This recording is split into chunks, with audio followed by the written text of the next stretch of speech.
Well, hey friends, welcome back to another episode of the Felix Salgado Show.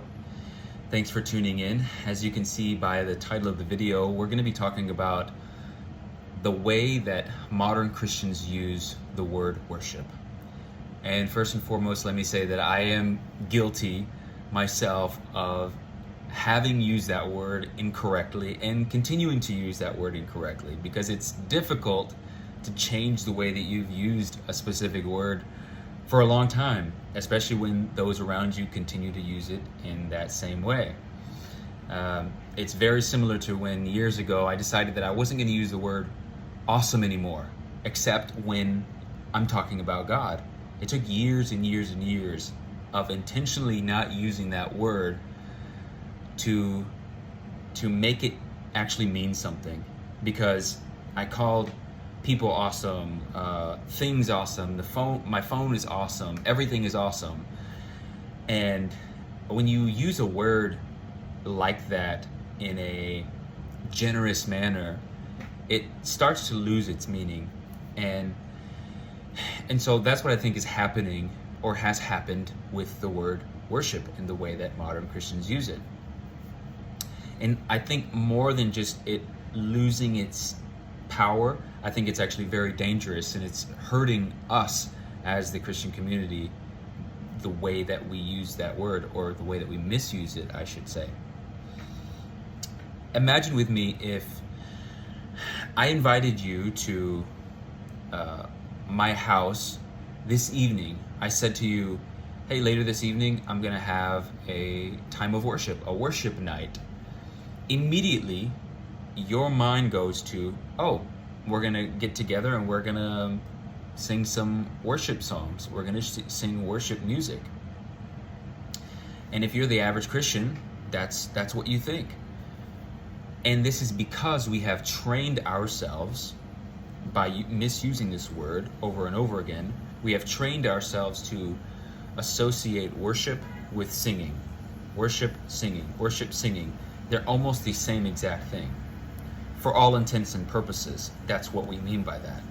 Now, if you were taking a test on what does the word worship mean, you would probably give a broader definition of that. But functionally, the way that we use it, we basically mean singing. That's all we mean by it. And so you may be wondering, well, what's the danger? Let me give you a real example that can really, I believe, change a lot of people's lives. If you internalize this could change your life. So, whenever we sing music, worship music, because we know we're doing something worshipful to God, we have this sense that God is well pleased with the activity that we're engaged in. But because we exclusively mean singing when we say worship, we fail to apply that to the other areas of our lives that otherwise could be worshipful. And here's a big one: our work. The work that we do is worshipful to God. Many Christians don't believe that in their heart of hearts. And here's how I know that.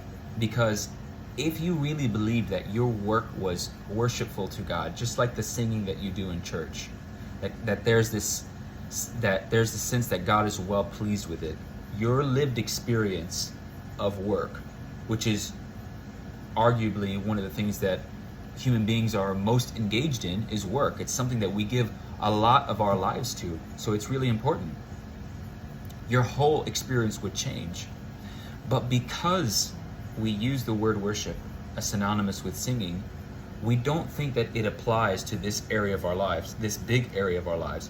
And I think that's detrimental, absolutely detrimental to the body of Christ.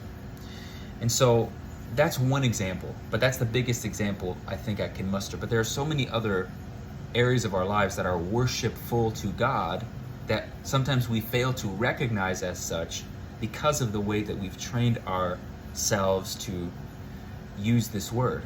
So this is sort of a plea to the Christian community to please stop using the word worship incorrectly, because it has detrimental effects to our lived spiritual experience.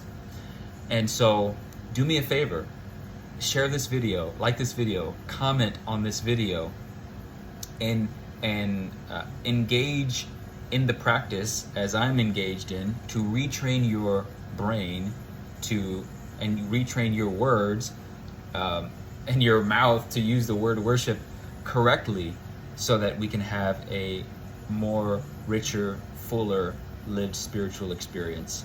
Thanks for listening. God bless.